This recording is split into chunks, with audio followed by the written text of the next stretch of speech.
Lepo pozdravljeni. Začetek naše oddaje namenjamo arhitekturi. Kakšno vlogo ima natečaj v arhitekturi? O tem bo v nadaljevanju spregovoril mariborski arhitekt Bogdan Reichenberg. Z Robertom Potokarjem pa se sprašujemo, kako pomembno je upoštevanje konteksta in posebnosti določenega prostora v sodobnem arhitekturnem snovanju. V minulem letu, ko je Maribor prestoloval evropski kulturi, je na Mladinski ulici vzniknil prostor namenjen arhitekturi, v njeni teoretski in praktični pojavni obliki. To je hiša arhitekture, že nadaleč prepoznavna po ogromni rdeči konstrukciji, s katero so na natečaju zmagale študentke arhitekture. Potem, ko je na Evropsko prestolnico kulture živ pravzaprav le še spomin, pa hiša arhitekture ne zapira svojih vrat in to ne v pozabo, ampak po več kot 30 projektih in dogodkih minulega leta smelo in z veliko entuziazma začrtuje pot naprej v letu 2013.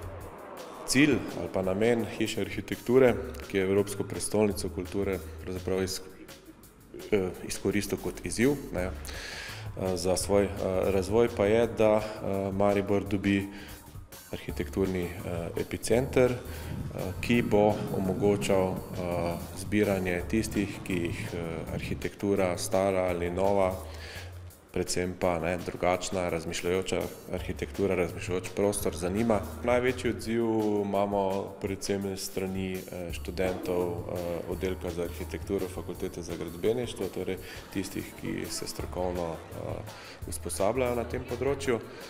Drugače pa mislim, da je hiša arhitekture predvsem v lanskem letu v zadnji tretjini, torej od jesenskem času, ko je nastopila tudi z mednarodnimi razstavami, začela pridobivati ali pa celo v nekem smislu malo presenetila z sposobnostjo, bom rekel, pridobivanja interesa. Tudi letos smo si zastavili kar ambiciozen program, ki je strukturiran po več nekih sklopih. Prvi sklop obsegajo razstave, drugi sklop so predavanja, predstavitve publikacij, ki jih tudi pripravljamo v hiši arhitekture Maribor, potem so sodelovanja s stanovskimi združenji, recimo ali pa z Zbornico za arhitekturo in prostor Slovenije, in pa tudi sklop predstavitev študentskih del našega oddelka za arhitekturo Fakultete za gradbeništvo. Naša sogovornika smo ujeli v tistem zgodnje pomladanskem času, ko je v hiši arhitekture gostovala razstava o 20 letih izhajanja revije Piranezi, ene zelo redkih strokovnih revij s področja arhitekture v Sloveniji. Njen idejni oče je bil arhitekt Vojteh Ravnikar. Revija Piranezi je začela izhajati v povezavi z simpozijem Piranskih dnevov arhitekture. Revija je orientirana k tem protagonistom sodobne arhitekture, ima tudi pravzaprav neko dovolj začrtano neko smer predstavljanja te sodobne arhitekture in je zelo lepo predstavljena tudi na tej razstavi. Zdaj je tamkaj na ogled razstava arhitekta Bogdana Reichenberga z govornim naslovom Natečaj kot nezamenljiva oblika arhitekturnega dela. Avtor je dodatno težo dal tudi s predavanjem o natečaju. V nadaljevanju tako predstavlja nekaj svojih razmislekov o natečajnem delu, ki je nujen za ogled in uspešnost posameznega arhitekturnega biroja. Dokler si ne bomo izmislili nekega boljšega načina za izbiro najboljše rešitve na dani lokaciji, tako dolgo bodo natečaji tisto, kar bomo vedno favorizirali med seboj. Tu ne gre samo za tekmovanje, ne gre samo za delo pod adrenalinom, ampak gre za družbeno odgovornost, gre za javni interes, ki je formiran v zahtevi, da je treba na neko lokacijo spraviti najboljšo možno gradnjo. Jaz mislim, da je natečaj nepogrešljiva oblika našega dela, kljub temu, da bo marsikdo, ki se prav tako ukvarja z natečaj, pritrdil, da je to delo, ki ni plačano, da je to delo, ki je v bistvu investicija vase, zato ker natečaj je v glavnem študij, da je to delo, ki ne garantira rešitve, ki ne obeta, da boš vedno zmagal, pa je vendarle delo v natečajnih obliki izredno pomembno, zato ker brusi arhitekta. Biro Reichenberg Arhitektura letno sodeluje na 3 ali 4 natečajih. Na razstavi predstavljajo tako tiste svoje neuspele, kot tudi uspele natečajne rešitve. Izdvojim lahko pri teh slednjih zmagovalnih projektih 2, ki se nanašata na Maribor. Eno je glavni trg, njegova preureditev, ki je v projektih praktično gotova, ampak vsi želimo, da bi nova občinska oblast zavzela boljše stališče do razpisa podzemne garaže pod glavnim trgom, predvidene podzemne garaže, kajti šele ta podzemna garaža omogoča izvedbo tega, kar predstavlja v bistvu streho tega objekta. In drugi natečaj je tudi zmagovalni natečaj, do njegove realizacije pa ne bo prišlo žal nikoli, to je pa objekt, ki bi stal na mestu objekta Slavija. Kot se najbrž spomnite, je zato bil razpisan en vabljeni natečaj. Naš predlog je na tem natečaju zmagal, vendar zaradi situacije, ki je danes prisotna, je investitor padel v konkurs, padel je za svojo investicijo in je bil prisiljen objekt prodati. Novi lastnik je pač samo dvignil objekt, ga malo prenovil, zraven dodal eno garažo in te rešitve, te zmagovalne, ne bomo videli pač nikoli. Ena od zmagovalnih rešitev, pred katero pa zdaj tudi stojiva, in to seveda ni naključje, je nekdanja infotočka Evropske prestolnice kulture, zdaj infotočka Evropske prestolnice mladih. Kaj vas je vodilo nekako pri tem projektu? Ena taka tiha zavest, da bo to edini objekt, ki bo ga Maribor lahko pokazal v kontekstu EPK-ja. Nič druga nismo zgradili, samo to. Je neko mesto srečevanja, je neko mesto zbiranja informacij, tako smo jo tudi mi videli. Res je, da smo v natečajnem predlogu tvegali mnogo, kajti smo iz predvidenega notranjega prostora, kjer je bil pač razpisan, postavili vse skupaj na ulico. Smatrali smo, da je to sestavni del uličnega dogajanja.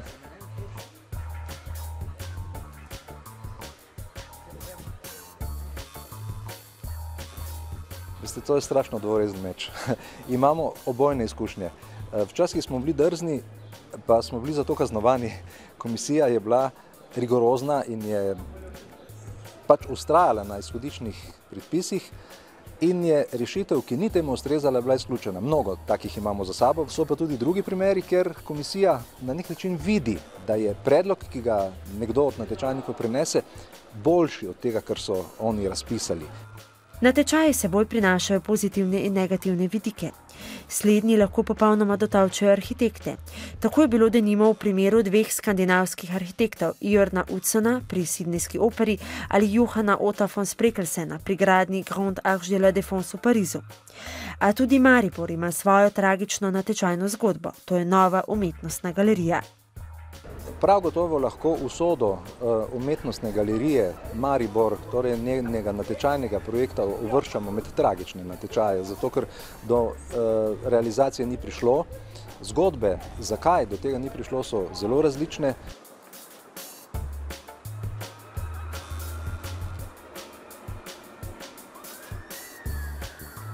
Se mi zdi, da je Maribor eno od mest, ki ne zna graditi na kontinuiteti.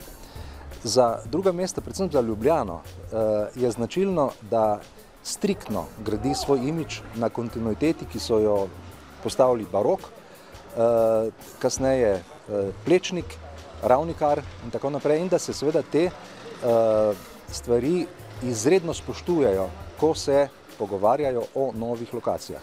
Mariboru primanjkuje dobrega kontekstualnega razmišljanja, ki bi temeljilo na izhodiščih, ki so v Mariboru že zapisana, postavljena in bi jih bilo treba samo smiselno nadgrajevati. Upoštevanje konteksta, torej danosti določenega prostora in pravilno umeščanje arhitekture vanj, pa sta tudi vodili, ki se ju držijo v arhitekturnem biroju Ravnikar Potokar. Kontekst v sodobni arhitekturi je razstava Roberta Potokarja na ogled v razstavišču Urban, ki ga programsko usmerja prav Hiša arhitekture. Če bi eno arhitekturo prenesli v drug prostor, bi tam izgledala zelo smešen. To je skupno vseh teh projektov. Vsi so delani za konkretno lokacijo in konkretno okolje. Katere elemente vi kot arhitekt torej upoštevate, ko neko stavbo umeščate na neko lokacijo, v nek dani prostor? Predvsem te elemente, kjer izhajajo iz tega prostora. Tam imamo recimo na razstavi eno poslovno stavbo oziroma poslovno šolo na Bledu, kjer je fasada lesena, ker so sosednje hiše narejene z tem lesenim fachwerkom, pa je taka lesena konstrukcija in smo mi skušali reinterpretirati na sodoben način to leseno konstrukcijo. Projekti so razdeljeni na 4 sklope, projekti v mestu, drugo v krajini, ker so dejansko postavljeni v krajini kot krajinski, tretji sklop so enodružinske hiše in četrti sklop so pa projekti v nastajanju. Največji izziv je en tak miniaturni projekt hišice ob drevesu, ki je seveda tudi najbolj publiciran. To je projekt na 4 nogah, lesena mala hišica, ki ni na drevesu, ampak je ob drevesu in v kateri uživata moja 2 sinova. To je bila ena tak res težka naloga.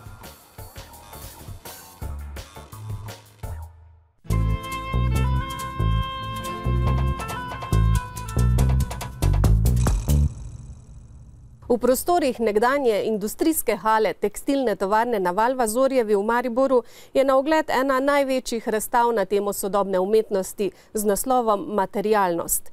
Kibla Portal, kot so poimenovali razstavišče, ki je zaživelo lani v času EPK-ja, ponuja na ogled dela več kot 50 slovenskih umetnikov s posebej povabljenimi mednarodnimi gostujočimi umetniki. Kuratorja Aleksandra Kostič in Žiga Dobnikar sta v razstavni izbor uvrstila dela, nastala od leta 1967 do danes. Nekatera dela velikega formata pa so sploh prvič razstavljena. Vsebinsko izhodišče tokratne razstave in izbora kuratorjev Aleksandre Kostič in Žige Dobnikarja je materialnost. Snovnost kot tista kategorija, ki se v času novih tehnologij in spremenjenega odnosa do umetnosti kaže v različnih pristopih in poetikah, od otipljive materije do razkroja leti in prehajanja v druga stanja. Materialno je nekaj, s čemer so umetniki prejšnjih generacij ali pa mogoče zadnjih 2 desetletij, 3, s čimer so se intenzivno ukvarjali, oziroma v bistvu celo 20. stoletje. Se pravi, da zdaj gre v veliki meri za proces dematerializacije umetnosti. Izhajala so z tega precej širokega izhodišča, na to pa iskala kvalitetna, pač res odlična dela, ki se seveda med sabo, kako bi rekel, pogovarjajo in ta umestila potem v en bolj sproščen dialog. Razstavo ocenjujem zelo pozitivno, predvsem, ker je na nek način presenečenje. Mene 20 let ni bilo v slovenskem prostoru, zdaj sem tu in kar mi je všeč je energija, entuziazem. Razstava je posebna tudi zaradi prostora, v katerega je umeščena. Kibla Portal na 2000 kvadratnih metrih v nekdanji industrijski hali revitalizira industrijsko dediščino. Hkrati prostornost omogoča postavitev del velikega formata v specifičnem dialogu. V smislu tega, da odpira takšne in drugačne poglede, predvsem diagonale skozi prostor, kjer se dela povezujejo in pa hkrati omogoča velike distance, ki posledično dovoljuje razstavljanje velikih del, ki so sicer v povprečnih slovenskih galerijskih prostorih težko razstavljena. Po eni strani bi lahko tukaj imeli atelje, kjer bi lahko ustvarjali, po drugi strani pa pozivajo umetniki k temu, da bi eno tako razstavišče bilo tudi stalno, kot stalna zbirka postavljeno, možnost ogleda. Moram reči, da sem navdušen na to razstavo in kot nad izborom obeh kuratorjev, Aleksandre Kostič in Žiga Dobnikarja, kot nad tem prostorom, ki so ga tudi oni sami odkrili. Mariborska razstava je projekt v gverilskem stilu, saj sta kuratorja ob minimalnih finančnih in časovnih pogojih želela ustvariti več, kot sicer ponuja slovenski likovni prostor. Ob vprašanjih, kako združiti raznolikost sodobnih medijev, jih postaviti v dialog, se ob sodobnih delih pojavlja tudi vprašanje ustreznega pregleda in arhiviranja umetnosti na spletu v katalogih. Tako je projekt zastavljen tudi kot manifest, kot poziv k ustreznejšim predstavitvam sodobne umetnosti. Ključni problemi tako institucij kot posameznih avtorjev so pravzaprav to, da je večina stvari skrita po depojih. Zelo malokrat se pokažejo dela, predvsem pa se skoraj nikoli ne pokažejo dela velikih dimenzij, ker zato enostavno v Sloveniji ni primernega prostora.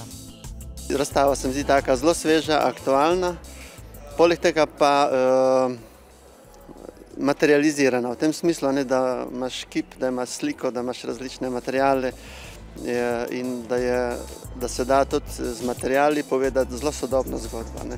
Kar se mi zdi, da v našem prostoru je velikokrat so materiali izrinjeni zaradi samih konceptualnih stvari, sodobne umetnosti. In se mi zdi v bistvu fajn, da so to razstavo naredili, sploh pa v tem obsegu, ker so prostori fenomenalni in deluje vtis kot en res tak en sodoben muzej. Predvsem bi pa rada pripomnila na to, da bi bilo vredno, jaz upam in želim, da bi razstava šla še kam drugam, ker je bilo veliko dela vloženega in bi bilo škoda, da je samo v Mariboru. Vse do 15. septembra bo razstavišče Kibla Portal živelo s spremljevalnimi prireditvami, tribunami, debatami na teme revitalizacije industrijske dediščine, problematike sodobne umetnosti, od vzpostavitve umetnostnega trga, odkupov, arhiviranja in promoviranja sodobne umetnosti.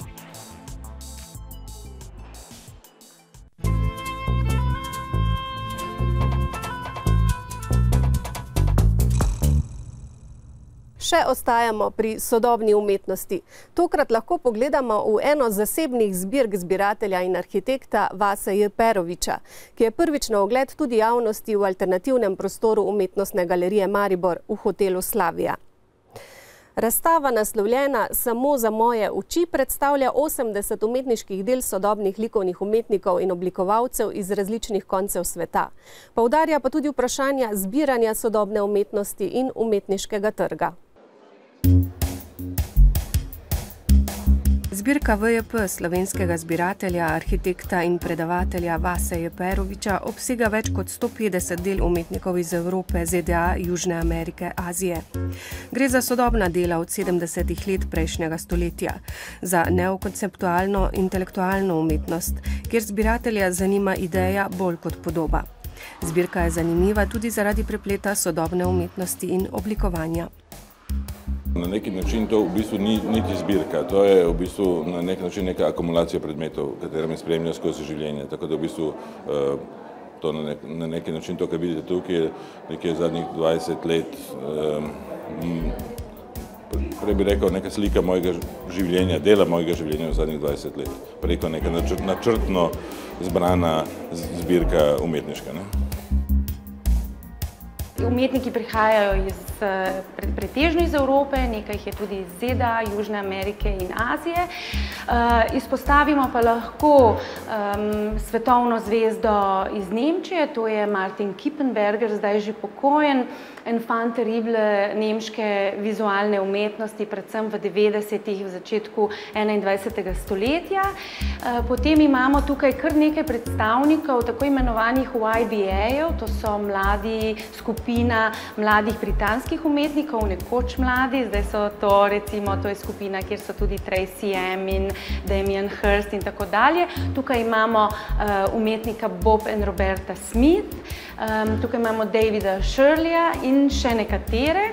Imamo pa tudi delo svetovno znanega umetnika iz Koreje, to je Do Ho-soo. Razstava je postavljena po posameznih tematskih sklopih, kot so portret, slika, pokrajina, v smislu prespraševanja, kaj pomenijo te kategorije v sodobni umetnosti.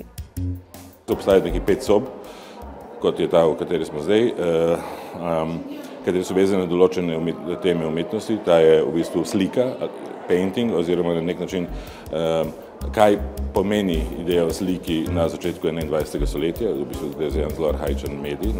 Slika, ki je od zadaj za vami, ta je mogoče stara samo leto ali dve in je mogoče interesantna kot medij, zaradi tega, ker v bistvu uporablja zelo nenavaden material. Ta slika je narejena iz plastelina, ali ta slika, ko je tu z moje leve strani, je v bistvu na nek način navadni cestni billboard, ko nima nobenega sporočila, ampak se v bistvu nedogled vrti se brez sporočil. Na nek način je to tudi neka tema neke sodobne slike. Razstava z naslovom Samo za moje oči poudarja bistvo zbiranja umetnosti. Gre za svobodo in intimnost osebnega okusa, užitka, zabave. Hkrati razstava odpira tudi vprašanja sodobne umetnosti v kontekstu umetnostnega trga.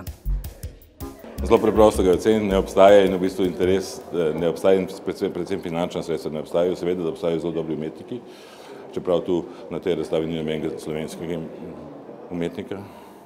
Ampak v bistvu žal, trg predvsem je slovenski trg generalno premali, ob vsem tem je še dodatno ga je prizadela tudi ta kriza, ampak v bistvu kriza na slovenskem umetniškem trgu obstaja že 25 let od osamosvojitve. Zasebne zbirke le redko pridejo v javne institucionalne programe. Tokrat Umetnostna galerija Maribor v novem alternativnem prostoru hotelske zgradbe prvič predstavlja zasebno zbirko. Jaz mislim, da je to nekaj, kar se je v Sloveniji zdaj zadnjih 20 let ali pa recimo zadnjih 10 let res intenzivno dogajalo. Se pravi, da je sicer še vedno zelo mala peščica, ampak nekaj pa jih je zbirateljev, ki zbirajo sodobno umetnost zelo zavestno in zelo usmerjeno in da je zdaj bil v bistvu ta čas, da se enega izmed teh, lahko pa v nadaljevanju seveda tudi druge, predstavi in izpostavi. Jaz mislim, da je bil pravi trenutek za nas in kot institucijo, pa je seveda to izredno privlačno, zaradi tega, ker seveda institucija, kot smo mi, nimamo mednarodne zbirke in je neka takšna interakcija potem seveda dobrodošla za nas prav tako, ne.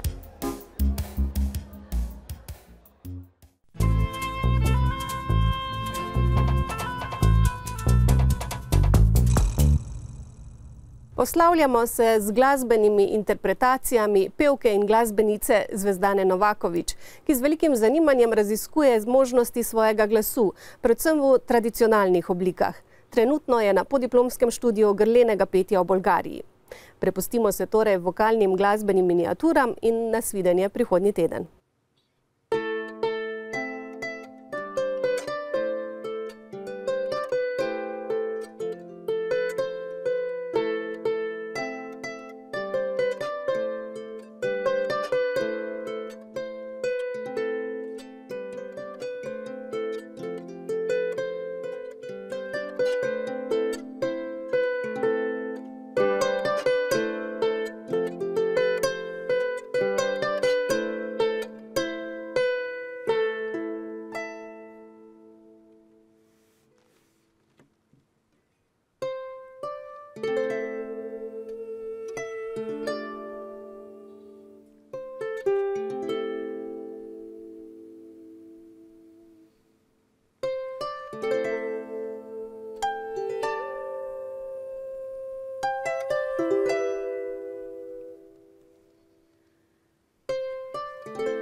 la la